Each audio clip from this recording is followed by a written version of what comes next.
Everybody, good morning, good morning, good morning. Got my monster, another day. Got the Jackson Hole Symposium speech this morning. Got Trump announcing some big announcement at noon, supposedly. We've got the de minimis packages exemption thing from Trump, gonna terminate next week is the plan. Maybe Trump's announcement has to do with that. Maybe it has to do with something Jerome Powell says. I don't know. Something to think about though. There are millions of packages every day that enter the United States, and right now they're all exempt from tariffs and duties, and that's set to terminate next week. Could be a problem. Could be a problem. FedEx, UPS, DHL, the post office, they're all scrambling to try to figure out how they're going to pass tariffs along to you and me when we buy something internationally that comes into the country that typically has had no duty or tariff on it. Everything under $100, and it doesn't matter the origin where it comes from. So, yeah, that's an interesting one, right? So, my money makers and market watchers, welcome back to another episode of How the Government Accidentally Broke Everything While Trying to Fix Nothing. So, let's talk about the lumber market here and the bonkers world of what's happened in there in 2025. So, you wake up one morning, the government decides that Canadian trees are apparently the economic equivalent of weapons of mass destruction, and naturally they slap a 35% tariff on lumber imports because, hey, nothing says affordable housing like making the building material that you need costs more than a Tesla, right? All right, but here's where it gets juicy. And possibly where smart investors could potentially make some serious money if you play it right and we get it right. So, while everybody else is wondering why their deck renovation just got more expensive than their kids' college tuition or maybe grandkids, let me tell you a little story about how we got here. Once upon a time, in the magical land of economic policy that makes sense, economic policy that makes sense. You get it? Like, lumber prices were determined by boring old things like supply and demand, but apparently that was too simple for our brilliant trade negotiators. So here's what happened. Back in July, our government looked at Canadian lumber imports and thought, you know what? These measly little 7.6% tariffs just aren't cutting the boards. Let's crank this baby up to 11. No, let's go to 20.56. And then because apparently they were feeling extra spicy, let's double down and push it over 35%. Now, Economics 101, well, hopefully you know what happens. Higher costs get passed on to people like us. Demand drops, and the market goes into what experts technically call a complete chaos mode. We can look at the chart. This is very evident here. But what our trade warriors are convinced that this is somehow going to make America best, with American lumber companies filling the coffers as American lumber demand spikes. Spoiler alert, so far it hasn't. Here's where the story gets absolutely delicious from an investor perspective. The lumber futures market, where actually the smart money trades a lot of times, took one look at this tariff bonanza and said, hold my beer. Watch this. So lumber futures shot up faster than a SpaceX rocket, hitting levels we hadn't seen since the pandemic, when everyone decided that they needed to build a home office for their Zoom calls. And traders were betting that these tariffs would create a supply shortage and drive prices to the moon. But then reality came a knocking like an angry landlord. See, there's this little thing called demand, and it turns out that when you make building materials stupidly more expensive, people stop building things, especially if you can just wait, right? Revolutionary concept, I know, hard to believe. The housing market basically went into a coma. Talking about mortgage rates at 6.8% for new buyers, while existing homes sitting at 4.11% rates, creating what economists call the most frozen housing market since the Ice Age. Okay, they don't actually call it that, but they should. So now, where things get interesting for U.S. investors who actually pay attention to these market dislocations while everybody else is panicking about expensive lumber, there's some serious opportunities brewing First off, let's talk about the obvious play. Lumber futures have crashed 14% in the recent couple weeks as reality of this whole situation set in. And like I said, we'll take a look at that chart. That's created some interesting entry points for brave souls willing to bet on a recovery, but here's the kicker. Canadian mills are operating at a loss right now, which means supply cuts are coming. When supply gets cut, demand eventually recovers. Prices have nowhere to go but higher. For the stock pickers in the audience, we've got some tasty options. Weyerhaeuser, ticker WY, is sitting there with a 7.3% dividend yield, basically paying you to wait for the stock market to come back and make sense. West Fraser Timber, trading as WFG, that's Whiskey Foxtrot Golf, is another solid play with their $5.7 billion market cap and operations on both sides of the border, north and south. But here's my favorite contrarian play, the housing retailers. Home Depot and Lowe's just reported earnings misses. Well, Lowe's kind of came in line. Home Depot missed. And everybody's acting like they're going out of business. But meanwhile, Lowe's just dropped $8.8 billion on a building material acquisition because they're not stupid. They know this isn't going to be permanent. This is a temporary freeze up and things will come back around. For those who prefer the spray and pray approach, maybe you don't want to try to bet on a single horse. iShares Global Timber and Forestry ETF, and the ticker is WOOD. That's Whiskey Oscar Delta. And yeah, they actually have a lumber ETF called WOOD. Sometimes the market has a sense of humor. This gives you exposure to the entire timber industry without having to pick a single individual winner or loser. Now, the talking heads on CNBC, they're not going to tell you that this whole situation is unsustainable. You can't artificially inflate prices through tariffs while simultaneously crushing demand through high interest rates and expect the market just to be okay. It's going to be okay, Marty. Something's got to give. The smart money is positioning for when sanity returns to the housing policy because eventually, this might shock people, the government is going to realize that making housing more expensive doesn't actually solve the housing crisis. So let's recap this masterpiece of economic policy that we've found ourselves into so far. We wanted to help American lumber companies by making their Canadian competition more expensive. Instead, we made all lumber more expensive, killed housing demand, created a market where Canadian mills are losing money while American consumers can't afford to build anything. So it's like trying to help your local restaurant by burning down all the other restaurants in town, then wondering why nobody wants to eat out anymore because the whole neighborhood smells like smoke. Now, here's the beautiful thing about markets. Eventually, they correct these kinds of ill-intentioned or delusional policy-induced distortions. So the question isn't whether lumber prices are going to normalize, it's when, and whether you're going to be positioned to profit if they do. So, advice, I don't give advice, but keep an eye on those Canadian mill closures. Watch for any signs that mortgage rates might stabilize, rate cuts, I don't know.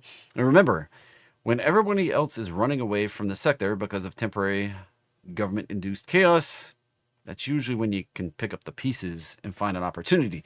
The lumber market might be broken right now, but broken markets create an opportunity for those smart enough to see through the noise and cut through the smoke. That's all on this government policy gone wild episode of today. Hopefully you found something beneficial. Remember, got to be careful out there. It's your money. All right? It's your money. Nobody else is watching out for it better than you are. So, jumping over, all trading involves a substantial risk of loss in past performance, not necessarily indicative of future results. This presentation intended to be informational, educational, fun, and entertaining, not a recommendation to be buying or selling anything out there. If you desire personal financial advice, hire and consult a financial advisor, which is not me. You got to have somebody with a fiduciary duty to help you do better. That's not what I'm doing. I'm just out here. A guy makes some trades, makes some money. There you go. Yeah, you can play it any way you want. Leaps, shares. You got to pick your horse. And right here's my horse. I'm in the 50K challenge right here. Got 24,000 year to date. got some trades going to be closing out today. We'll see what happens. See what happens. I got a partial fill on the DJT upside calls. And we'll see. I got some gap options going out today. Docu recovering a little bit. So we'll see what happens. Jumping back into the markets. Let's look at ES overnight. Getting a little recovery action. A little boom. You know, this 15-minute has been the resistance. We haven't been able to poke above it for days now. Look at this price action this morning. Right here. Getting above. We're going to see some boom action off of Jerome Powell's speech here. Coming up in, I don't know, 35 minutes or so. We'll see. We'll see. Now, I mentioned we take a look at the lumber market. Check this out right here. LBR lumber futures. This was the spike we saw. And then this was the take it back the last 3 weeks right there. Now, this is maybe a pattern for possibly a 5 up. Retrace to the level of the 4. Look at this beautifulness. Is that a 1? Is that a 2? This is a potential 1, 2.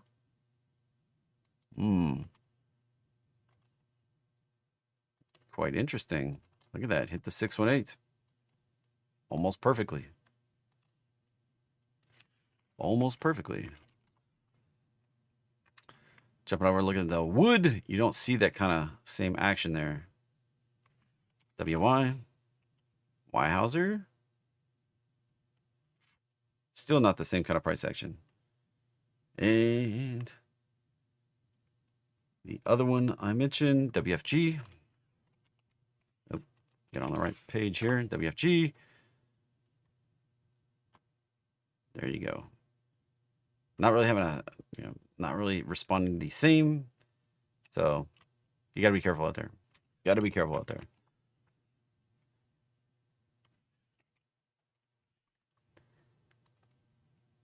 It's interesting, the lumber. They did change the lumber contract back here in 2022. It had gone crazy during COVID. And they changed it to be more representative of what you might buy in the market for lumber producers and consumers. Not end consumers, but the big buyers like Home Depot, Lowe's, lumber mill or lumber 84 Lumber and all the different places around the country that Builders First Source, those type of things. So the wood ETF does look kind of soft, but you got to be careful. That's exactly when it tends to take off. So there was the COVID plummet and then the COVID spike. This looks more like the futures that used to be. So we're still in this consolidation here. Like, is this a move up and a retrace? Grab that low, grab that high. It did poke the extreme. 3-wave fashion, ABC.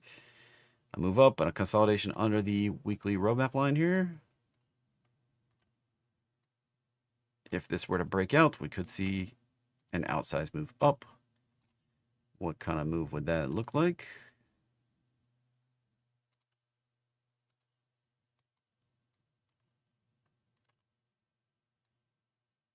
That potentially, then a retrace and a push even higher. So it'd be something like this, maybe a little consolidation, and then alerts galore. That move projected off of that. So somewhere 120. It's not the hugest move up, but could actually outperform though, based on this over here.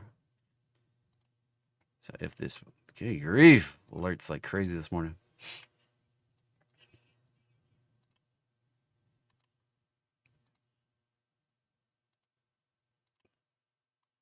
So if that move up and this retrace were to play out, we could see something more outsized like this. Right there. Should be interesting. I mean, look at those big runs this thing makes right there.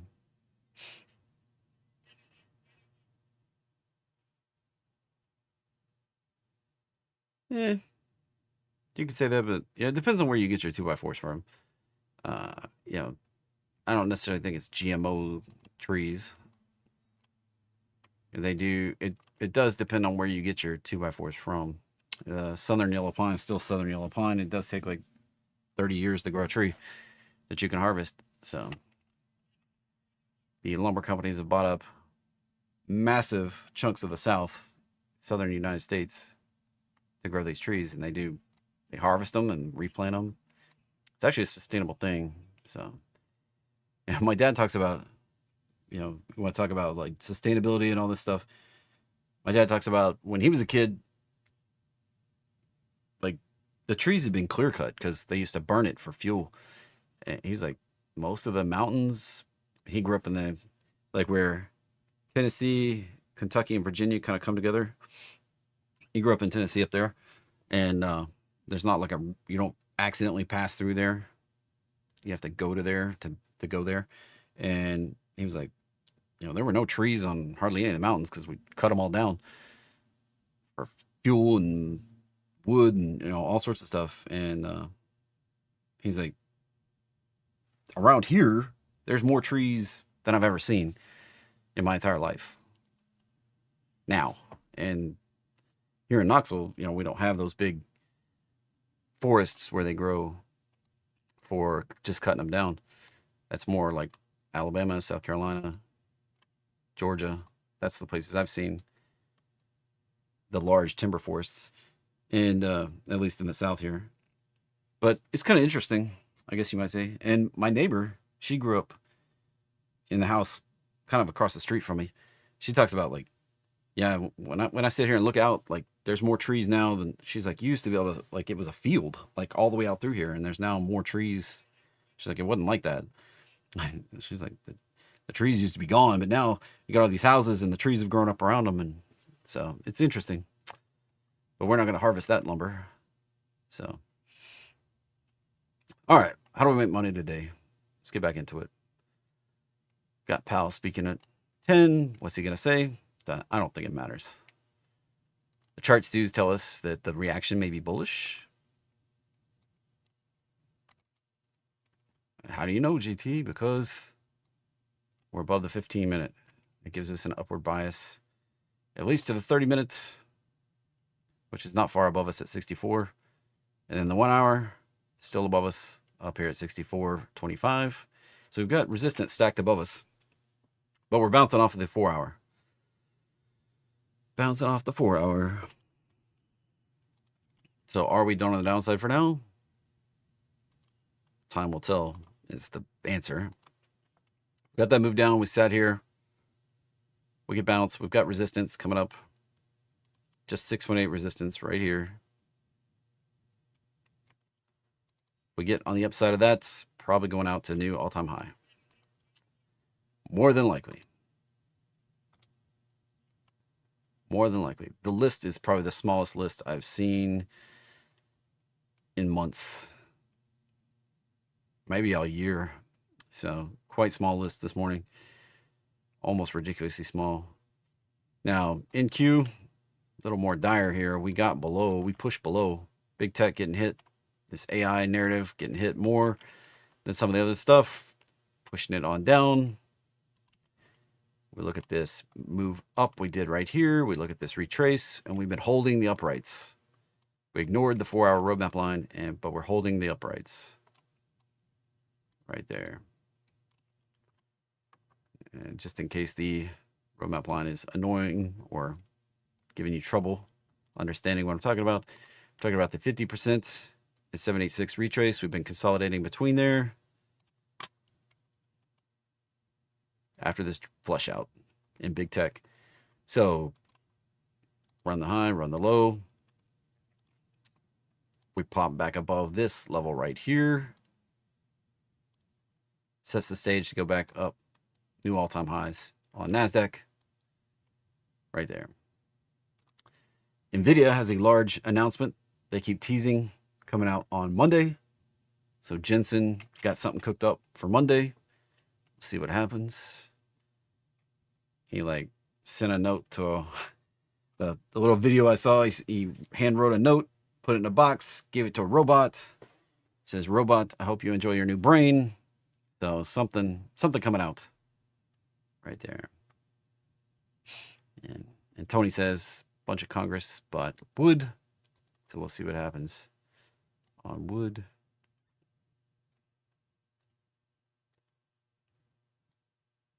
That'll be the test. Can we break through the downtrend? Remember, trend lines, the weakest form of technical analysis, but sometimes it works. Sometimes it works that way. Russell still being kind of questionable here.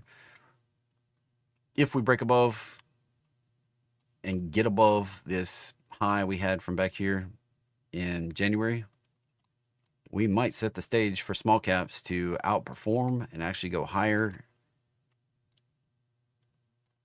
this later half of the year here. What's left of the second half, we might actually see them come up to 2,600, even though the chart setup is for lower. Can't deny when it bucks the trend and confirms that we're going to do something else.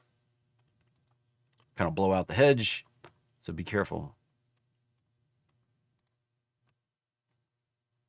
Oil still cooking down here underneath the roadmap. Underneath the supports from the May 2023 low. Retesting. I thought we might have to retest it. Might go a little deeper even, before we can see if we can push even lower. We've got a move down, through a retrace, move down, probably need a little retrace. It may come back above that resistance zone, then take a spill. That would be normal. See a high, see a low. It would be completely normal to see this push back up here and then take a spill. If we're going to get continuation lower. GC being lackluster. Being lackluster.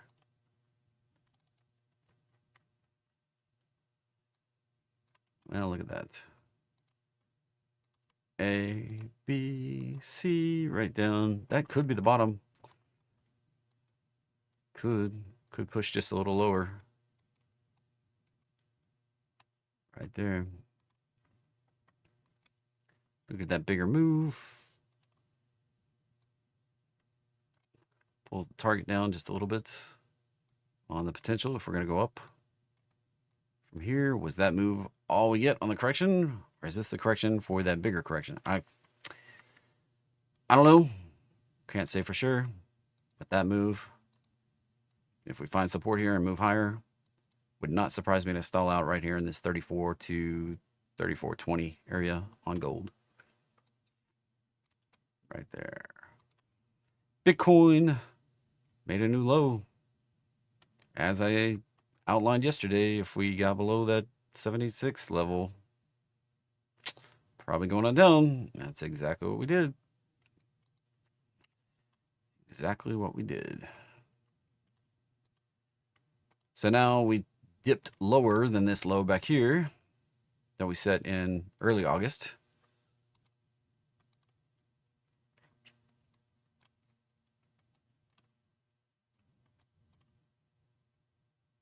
It's been a wild ride here in August. We've now made a lower low. So this is all part of one big correction, probably. Despite going higher, it didn't go high enough to meet any kind of upside targets to change this. So this is all part of a bigger correction. It's not what you want to hear, but kind of the way it works. We may see this push on down. 110.1 and 106 down here. That's a level. That's a level. There you go. I was kind of speculating that we may not be able to reverse Bitcoin's fortunes until Coinbase tests this area right here.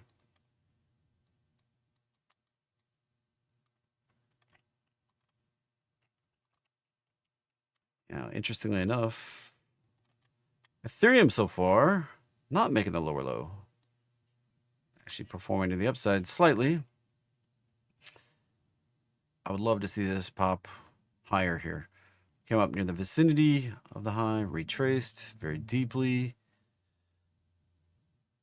Creates a little bit of uncertainty. I wanted to see this hold a 618 if we're going to go higher. It's kind of a three-wave up. So is this part of a bigger correction? A, B, C? That's the question here. First move down, the retrace. So on this bigger move down, can we hold the higher low potential? If we're going down, do we hold here? Or do we move up and break out here? Got these two highs and that high. So there's this downtrend of highs. Got to break through that.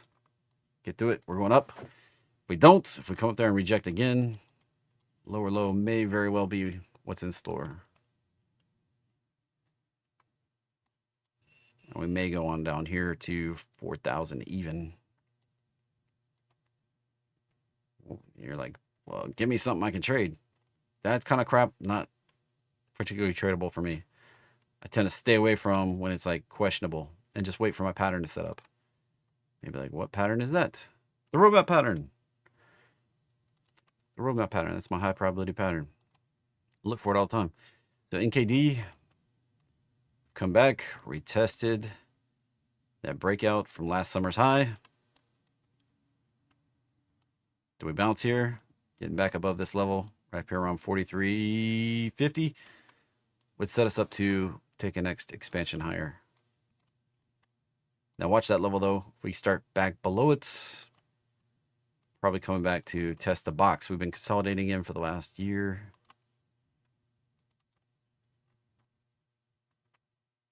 I look at this as a global liquidity indicator.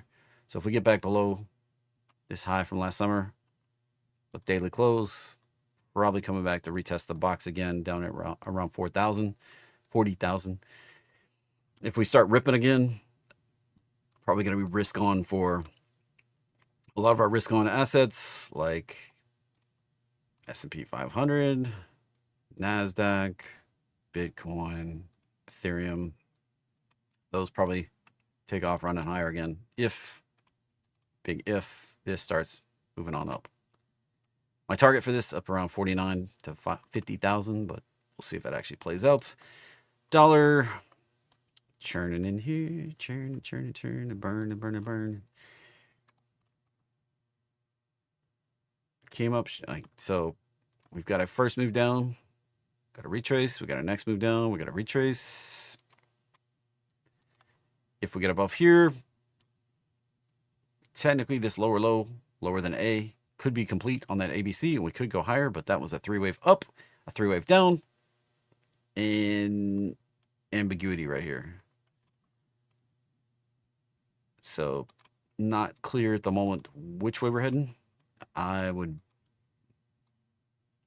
if I was going to bet on it, I would bet on that right there, but you can always just go higher.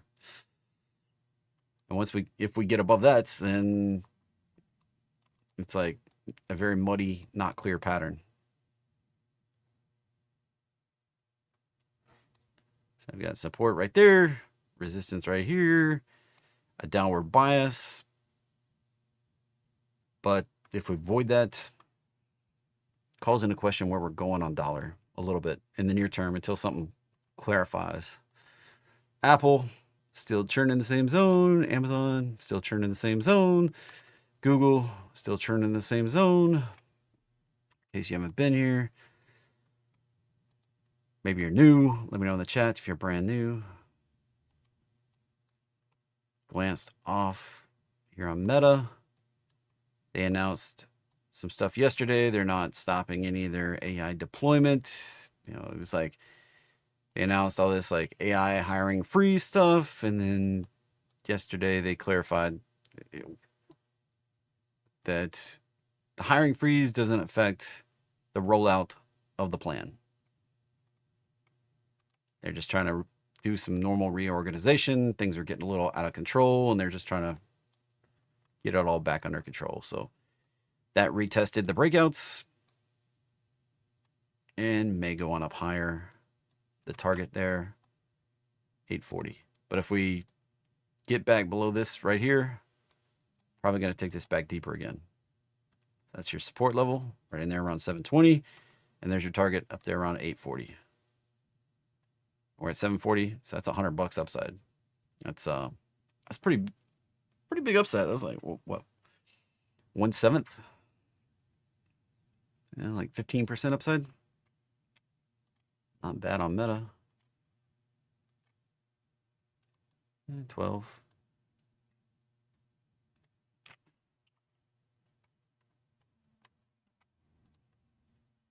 Microsoft, if we can hold, I've been saying for a couple of weeks now, we were going to retest these fib levels. That one, if we get below it, we're coming on down here. If we get below that, we're coming on back down to the breakouts. And any of these has the potential to break, be support and take us back higher. We came up shy of actually hitting that right there. This dip, that was the 1, 2, 3, ABC. Absolutely beautiful correction in the normal proportions. That led to a 62% upside. That was the tail. That's the roadmap bounce right there. That high, that low. I turned off the roadmap line.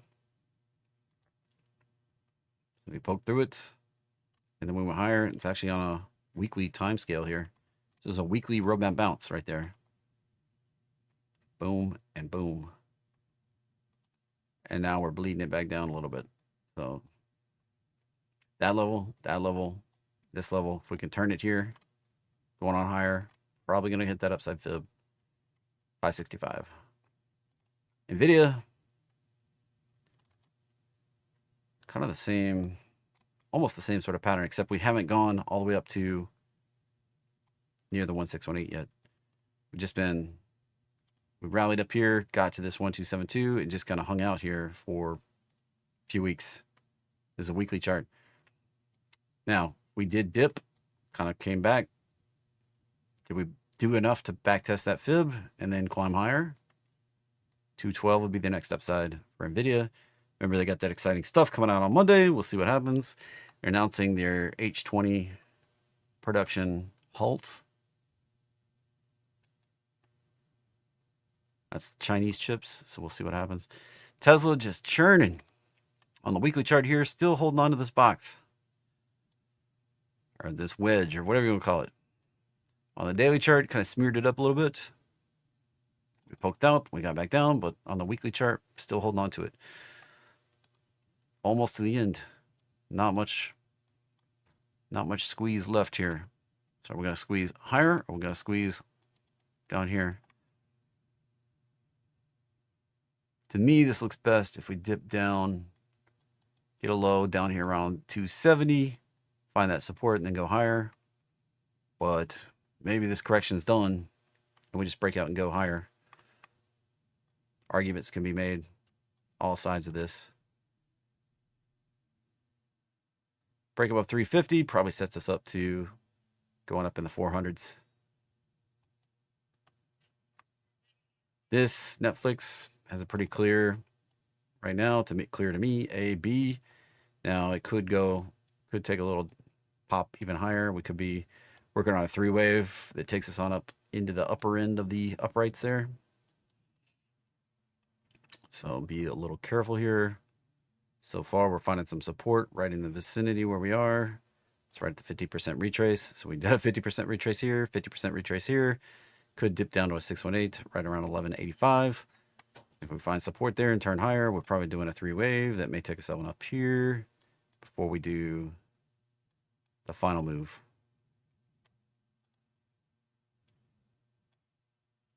B waves are usually corrective. You look at this last one we did, came up shy of the roadmap line, retraced, or the fib lines on it, hit the 618, and then went down. So same kind of move right here.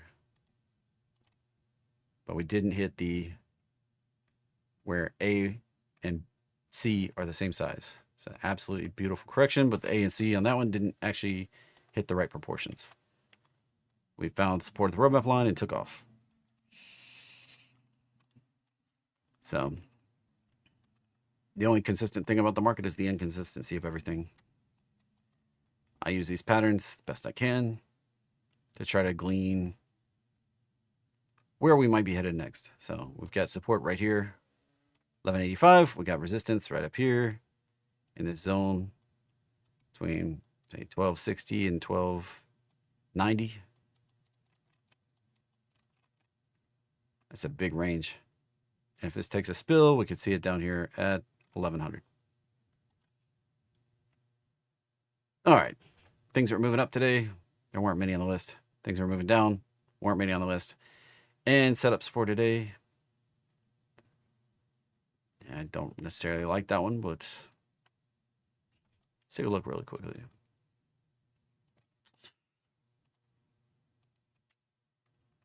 And we didn't actually hit right there on this. So it's going to be a ambiguity thing between Python, my Python searching tool, and TradingView. If you didn't know that financial EMAs are calculated differently than scientific EMAs.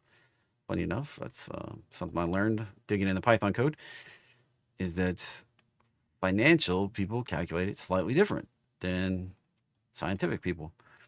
And it's not just easy to recode that yourself. So upside 43.93 right there. And maybe a touch. I don't know. It's really splitting hairs there. My eyeball sees white space. Maybe there isn't white space. 43.85 to 43.95 would be the upside target there. This is still in it from back here with the target up here, a little higher. 45. And then the other one, there were only 2 out of like 4,000 tickers. I search 4,000 tickers every day for opportunities. There were only 2. RGLD, poking up here, 190.35 upside targets. And you could go off this high if you wanted to, I guess. Properly, I'd go off this high just based on my whole thing, especially with the absolutely beautiful correction sitting there. Kicking it off 197.83. And this is a pretty fair one. I'd like to see the profitable trades over 80, but it's 75.76, so kind of in line with the normal. 33 trades over the history, and a profit factor 2.3. I mean, it's reasonable, especially compared to GLNG. Wasn't a big fan of that one. So upside 197.83. How long could this take? 45 candles on average. Candles are not calendar days. They're trading days. Standard deviation, 35. That gets you average plus 1 standard deviation. That gets you around 68%. Add a second standard deviation, that gets you around 95%. If you add the third standard deviation, that gets you 99%. That's about 150 candles, which is about 210 calendar days. So if you're going to try to play options or something, you know, out in time, you need this much, and there's still a 1% chance that you run out of time. Maybe like, well, I want to play longer. You know, look at this last one. It went pretty fast. Hey, if you want to play tighter, it's up to you. I'm giving you the statistics on this whole thing.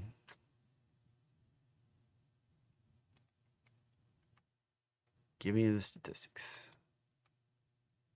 So let's look for a couple opportunities here. In the gainers, Ubiquity.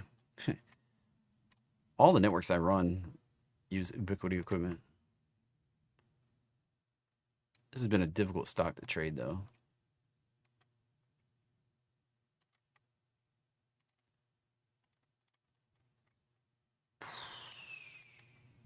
Still got a 509 upside resistance. This little pullback And it kind of sets it up to the same sort of thing, right around the 510 area. May be able to push on out to 550, but I don't know. Newegg keeps being crazy. Apparently the pop is, we're giving it back. This thing's a dumpster fire. Be careful chasing that one. It's not like all of a sudden they magically change their raw stores, retracing it back. Look at this baby. I found this yesterday. It's got that pattern. Remember that 52-week high thing I was talking about? Got a little consolidation right there. Got 1 month, 2 month, 3 month, 4 month. Should have a couple more months, maybe even, maybe even 8 more months upside left.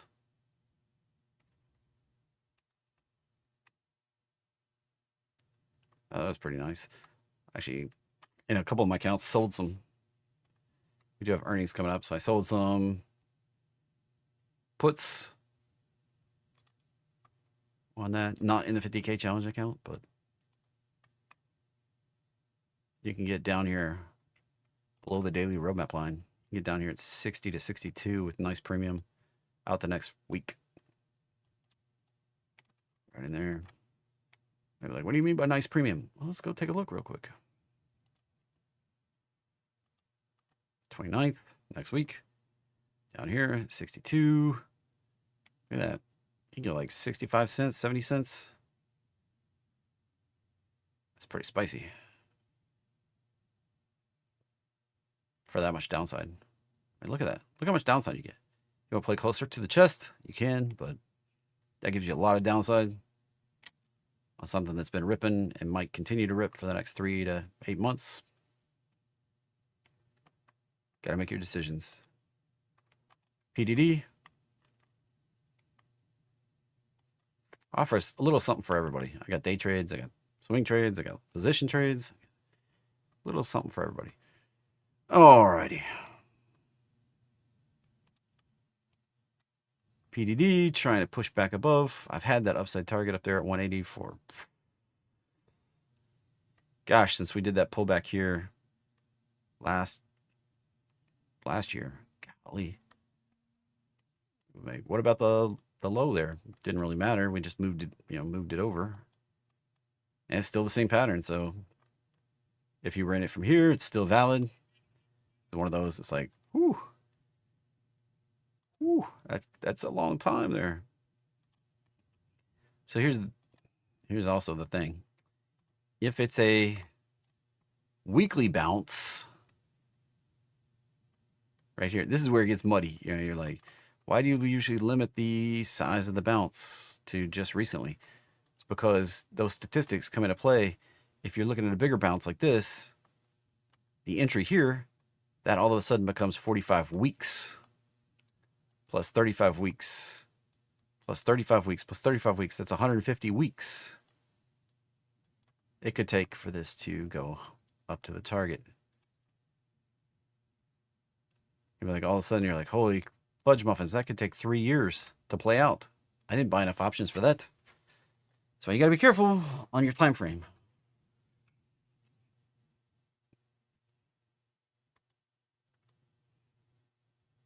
All right, that was a bounce on the weekly charts right there. So it could take longer, much longer to play out here. So this could take 3 years to play out before it hits the target or the stop.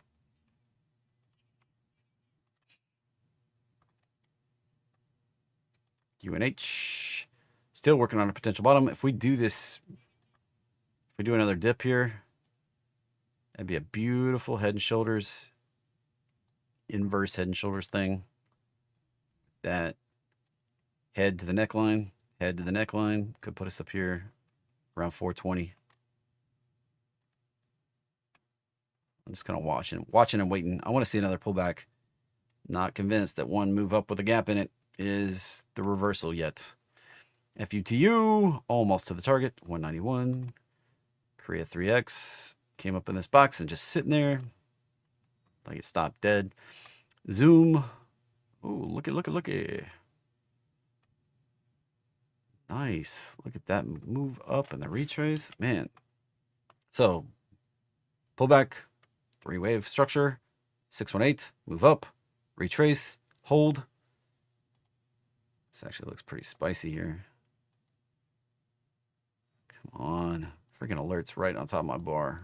Not let me click the bar. There's the low. Here's the high. Retrace back to a 618 again. This is like a nested potential move up, retrace, move up, retrace, move up. The zoom could be set for a nice pop here.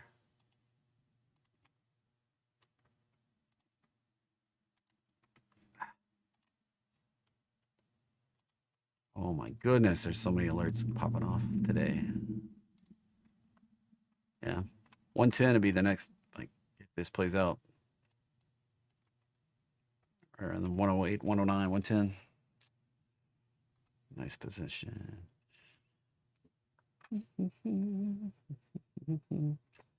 Doesn't matter to me. That's economics, and the economies moves opposite to the stock market. Like higher prices in economics bring lower demand, and lower prices in the economy brings higher demand. But that's opposite the way it is in the stock market. When a stock's beaten down, people don't want to touch it. When a stock's making all-time highs, people are all over it in the stock market. That's not the way it works in an economy. So that's why you can't use. I mean, you really shouldn't use economics to try to make trade decisions. It just doesn't work that way.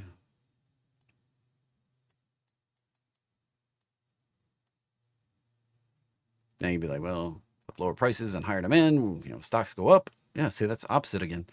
But it doesn't always play out that way because you have forward-looking and back-looking mechanisms at play, and you got human emotions. Golly, there's a lot of alerts going on today. It's a busy day.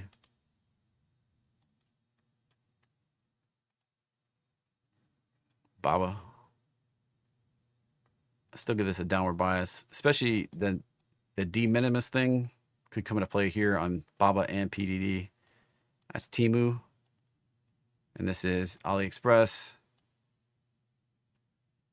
And we could see some downward if that de minimis thing actually kicks in next week. ACMR.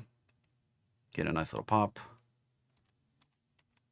There's the high, there's the low, there's the pop, and 34 upside targets. Minnesota. Yeah, it's choppy. Failed head and shoulders, failed the extension, lower high. It's just choppy.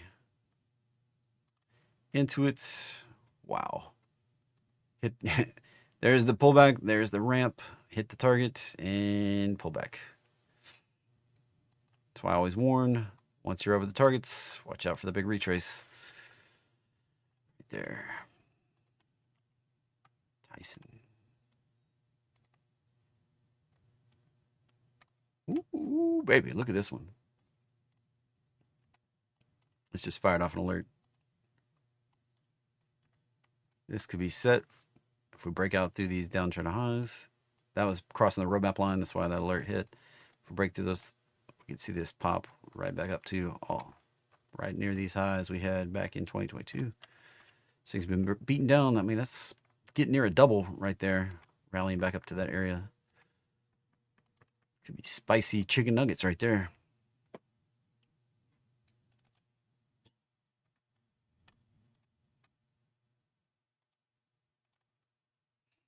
I like it. I might buy some just for that potential.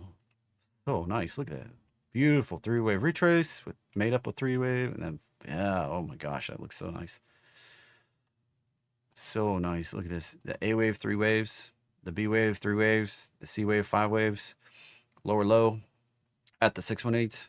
That correction. So beautiful. We get the continuation. That's a nice one. Really nice one. The only problem here, selling premium and stuff like that, the beta is only 0.2. Like a ridiculously low beta. Workday. So if you're trying to sell options along the way, Tyson's not the best play. But Urban, Look at the beta on this baby. 8.6. Pretty nice. Got some decent premiums. I've been playing Gap too. Gap hanging out here at 1.18. Not too shabby. BJ's taking a pullback. Costco. Walmart announcing that they're eating tariffs left and right. Cool. They're going to have higher costs, and I think that that may result in lower demand at their stores. This thing could pop on out right there. CRDO. That's at the target. Watch for retrace. AMD. Consolidating here. I need to see a retrace to the roadmap line minimum on that one. So bias for the day. Looks like we're looking higher, as I said earlier. Looks like we're looking higher. Beautiful pop there. And we're to the bullish extension already right there.